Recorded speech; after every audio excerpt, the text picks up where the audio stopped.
Welcome to this week's edition of UTA Spotlight. I'm Juanita Palmieri. The ladies of Sigma Lambda Gamma hosted a women empowerment event at the University Center. Here's Kimberly Bortheran with this story.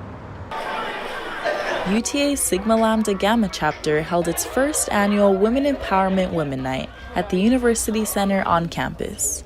Different stations were located, such as one to inform about influential women in history, and an empowering message board where inspiring quotes were written. Tell these women, you can do a whole lot. Just because someone tells you that you are not able to do something doesn't mean you're not going to be able to do it. Knowing that I can do anything that anyone else can do, and being able to instill that in other women. The event empowered women by allowing them to interact with each other during a unique speaker session. Guest speaker Calandra Williams, founder of Majestic Daughters Empowerment Organization, had an interactive session and spoke on finding your voice and passion. Being a woman is being proud of who you are, embracing yourself, and looking out for each other and building each other up together. This is Kimberly Bortheran, UTA News. UTA student Rose Hollerman has contributed to the 2 national championships of the Lady Moving Maps. Reporter Mason Brighton was able to get her story. If you want to get better at wheelchair basketball, UTA is a good place to go. Rose Hollerman is one of many world-class athletes to go through UTA's women wheelchair basketball program known as the Lady Moving Mavs. She is a 2-time Para-Olympian who competed in both the 2012 and 2016 Paralympics. That was definitely the coolest moment I've had in my life. The Lady Moving Maps program has been a training ground for world-class athletes. When you look at a national team, there's only 12 positions on the team. So when you think that one program within the U.S. has the capabilities to put 7 players on that team, to even get a look at 7 players is absolutely wonderful. The team's coach explained what it's like to see his team compete on such a high level. It's awesome just to hear UTA get that recognition over and over out there on that stage, that we're producing some of the best players that are out there right now.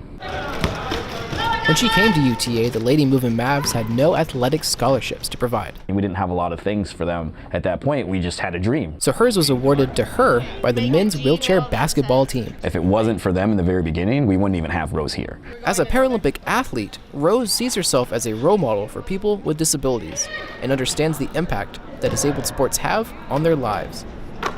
One of my favorite quotes from someone is once they get from their day chair and they get into a sports chair, it's like they put on their running shoes for the first time.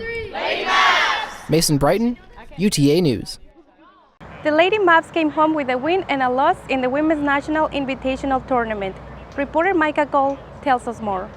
The UTA women's basketball team competed in the Women's National Invitational Tournament this weekend. They would go on to win the first game against Stephen F. Austin 60-54.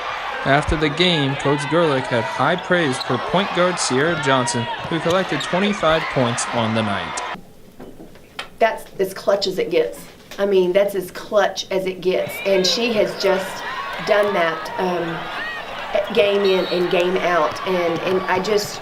there was a reason that she got hurt last year, and at that time we didn't know what that reason was. After their big win over SFA, they moved on to the second round to take on Texas Christian University.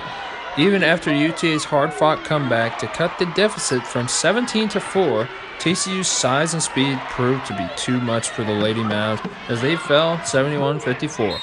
Coach Gerlich and Sierra Johnson reflected on the positives of the season, even in the wake of defeat. She's been great. Like, anytime I need her, she's there. She's always motivating me, pushing me to be the best I can be. And, I mean, there's really nothing that she doesn't do for me. And it's been a ride, and I've enjoyed it, and I love it, and I hate that it's over. I do agree with her. We've had so many great moments and memories, and that's what I told them before the game started, is those are the things that they're going to miss. The most, they're going to miss each other. And they'll, of course, miss playing basketball and everything, but at the end of the day, they're going to miss just the little things that they did on a daily basis. The team ended with a record of 24-8 and won their first ever postseason game and regular season conference title. Micah Cole, UTA News. That's all we have for this week's UTA Spotlight. I'm Juanita Palmieri. On behalf of our UTA Spotlight producer Maria Cancino and UTA News, See you next week.